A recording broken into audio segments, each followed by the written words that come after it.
ಏನು ಪ್ರಿಯಾಂಕಾ ಗಾಂಧಿಯವರು ಕೇರಳದ ಚುನಾವಣೆ ವೇಳೆಯಲ್ಲಿ ಅರಣ್ಯ ಸಚಿವರು ಜೊತೆ ಇದ್ದಾಗಲೇ ಏನು ನಮ್ಮ ಸರ್ಕಾರ ಬಂದಾಗ ನಾನು ಈಗಾಗಲೇ ಅರಣ್ಯ ಸಚಿವರೊಂದಿಗೆ ಕೇಂದ್ರ ಸರ್ಕಾರದೊಂದಿಗೆ ಮಾತನಾಡಿದ್ದೀನಿ.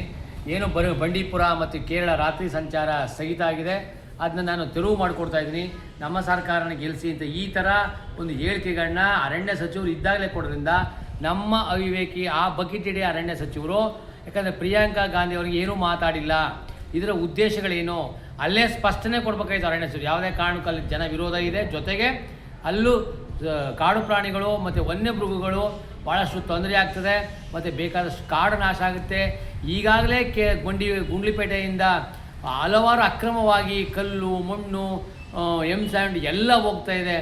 ರಾತ್ರಿ ವೇಳೆ ಟೈಮಲ್ಲಿ ಕೊಟ್ಟರೆ ಒಂದಷ್ಟು ವನ್ಯಮೃಗಗಳಿಗೆ ಹಾಗೂ ಅಲ್ಲಿನ ಸಂಪತ್ತು, ಕರ್ನಾಟಕದ ನೈಸರ್ಗಿಕ ಸಂಪತ್ತು ಕೊಳ್ಳೆ ಹೊಡಿತೀವಿ. ಹಾಗಾಗಿ ಯಾವುದೇ ಕಾರಣಕ್ಕೂ ನಾವು ಕೊಡೋಕ್ಕಾಗಲ್ಲ ಅಂತ ಅರಣ್ಯ ಸಚಿವರು ಹೇಳಬೇಕಾಗಿತ್ತು. ಆದರೆ ಏನು ಕರ್ನಾಟಕದ ಜನತೆ ನಾವು ಗೆಲ್ಲಿಸ್ತಾ ಇದ್ದೀವಿ, ಇಂಥ ಅವಿವೇಕಿ ಅರಣ್ಯ ಸಚಿವರು ಒಂದೂ ಮಾತಾಡಿಲ್ಲ. ಇದರ ಉದ್ದೇಶಗಳು ಇವೆಲ್ಲ ಬಕೆಟ್ ಹಿಡಿಯೋ ಕೆಲಸ ಮಾಡ್ತಾಯಿದ್ದಾರೆ. ಹಾಗಾಗಿ ನಾವು ಹೇಳ್ತಾ ಇದ್ದೀವಿ ಅರಣ್ಯ ಸಚಿವರೇ, ನೀವು ಹೇಳದೇ ಇದ್ರು ಈ ಜನ, ಕರ್ನಾಟಕದ ಜನ ನಾವು ಹೇಳ್ತಾ ಇದ್ದೀವಿ, ಯಾವುದೇ ಕಾರಣಕ್ಕೂ ಬಂಡೀಪುರ ಕೇರಳ ರಸ್ತೆನ ರಾತ್ರಿ ವೇಳೆ ಸಂಚಾರನ ಸುಗಮಕ್ಕೆ ನಾವು ಬಿಡಲ್ಲ. ಹಾಗಾಗಿ ಅಲ್ಲಿನ ಅಪಾರವಾದ ವನ್ಯಜೀವಿಗಳಿದೆ, ಸಣ್ಣ ಸಣ್ಣ ಇದಿದೆ, ಜೊತೆಗೆ ಕಾಡು ಪರಿಸರ ಹಾಳಾಗ್ತದೆ, ಜೊತೆಗೆ ಇಲ್ಲಿ ನೈಸರ್ಗಿಕ ಸಂಪತ್ತು ಕೊಳ್ಳೆ ಹೊಡಿತಾರೆ. ಯಾವುದೇ ಕಾರಣಕ್ಕೂ ನಾವು ಹೋಗಲ್ಲ. ಅಲ್ಲಿನ ಸ್ಥಳೀಯ ಶಾಸಕರು ಅದನ್ನ ಹೇಳಬೇಕು. ಅರಣ್ಯ ಸಚಿವರು ಪುನಃ ನಿಮಗೆ ಎಚ್ಚರಿಕೆ ಕೊಡ್ತಾ ಇದ್ವಿ, ಅವರ ಸ್ಟೇಟ್ಮೆಂಟ್ನ ಪುನಃ ನೀವು ಹೇಳಿ, ಯಾವುದೇ ಕಾರಣಕ್ಕೂ ನಾವು ಕೇರಳದಿಂದ ಕರ್ನಾಟಕ, ಬಂಡೀಪುರದಿಂದ ಕರ್ನಾಟಕದ ರಾತ್ರಿ ವೇಳೆನ ಸಂಚಾರನ ಕೊಟ್ಟರೆ ಉಗ್ರವಾದ ಒಂದು ಹೋರಾಟನ ನಾವು ಮಾಡಬೇಕಾಗುತ್ತೆ ಅಂತ ಈ ಮೂಲಕ ಎಚ್ಚರಿಸ್ತಾ ಇದ್ದೀನಿ. ಜೊತೆಗೆ ಏನು ನಂಜನಗೂಡು ನೀಲಂಬೂರು ರೈಲ್ವೆ ಆಗ್ತಾಯಿದೆ, ಈ ರೈಲ್ವೆ ಆದರೆ ಭಾಳಷ್ಟು ಕಾಡು ನಾಶ ಆಗ್ತದೆ. ಒಂದು ಕಡೆ ನಾವು ಕಾಡನ್ನು ಸೃಷ್ಟಿ ಮಾಡಬೇಕು, ಜಾಗತಿಕ ತಾಪಮಾನ ಹೆಚ್ಚಾಗ್ತಾ ಇದೆ ಅಂತ ಹೇಳ್ತೀವಿ.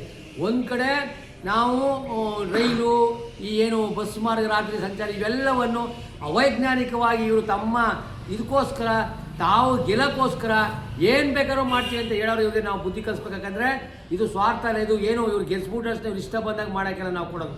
ಈ ಜನಗಳದು, ಈ ಮಣ್ಣುಂದು, ಈ ಕಾಡುದು, ಈ ವನ್ಯಜೀವಿ ಎಲ್ಲರಿಗೂ ಹಕ್ಕಿದೆ.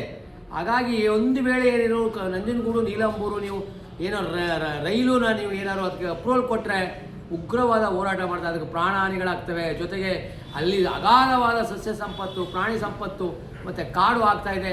ನಿಮ್ಗೇನಾದ್ರು ಮಾನ ಮರ್ಯಾದೆ ಇದ್ದರೆ ಪ್ರಿಯಾಂಕಾ ಗಾಂಧಿಯವರೇ, ನೀವು ಅಲ್ಲಿ ಕೇರಳದಲ್ಲಿ ಮಾಡ್ಕೊಳ್ಳಿ, ಕರ್ನಾಟಕದ ಸುದ್ದಿಗೆ ನೀವು ಬರಬೇಡಿ. ಕರ್ನಾಟಕಕ್ಕೂ ಒಂದು ಲಿಂಕ್ ಮಾಡಿ, ಕರ್ನಾಟಕ ಕೇರಳಕ್ಕೆ ಲಿಂಕ್ ಮಾಡಿ, ನೀವು ಗೆಲ್ಲಬೇಕಾಗಿ ಗೆಲ್ಲಿ. ಅದು ನಾನು ಹೇಳ್ತೀನಿ, ನಾ ಮಾಡ್ತೀನಿ ಅಂದರೆ ಇಲ್ಲಿ ಜನ ಬಿಟ್ಬಿಟ್ರ ಆಗ ನೀವು ಹೇಳ್ದಂಗೆ ಕೇಳ್ತೀವಾಗಾರೆ ನಾವು ನಿಮ್ಮ ಕೈ ಕೆಳಗೆ ನಾವಿದ್ದಾವ, ನಿಮಗೆ ಕೈ ಒಡ್ಡವರಲ್ಲ ನಿಮ್ಮ ಎಂಜಿಲ್ ಕಾಸಿಗೆ ನಾವು. ಹಾಗಾಗಿ ಹೇಳ್ತಾ ಇದ್ದೀವಿ, ಯಾವುದೇ ಕಾರಣಕ್ಕೂ ನಂಜನಗೂಡು ಈ ಒಂದು ರೈಲು ಮಾರ್ಗ ಆಗಬಾರ್ದು ಅಂತ ನಾನು ತಮ್ಮನ್ನು ಒತ್ತಾಯ ಮಾಡ್ತೀನಿ. ಹೆಸರು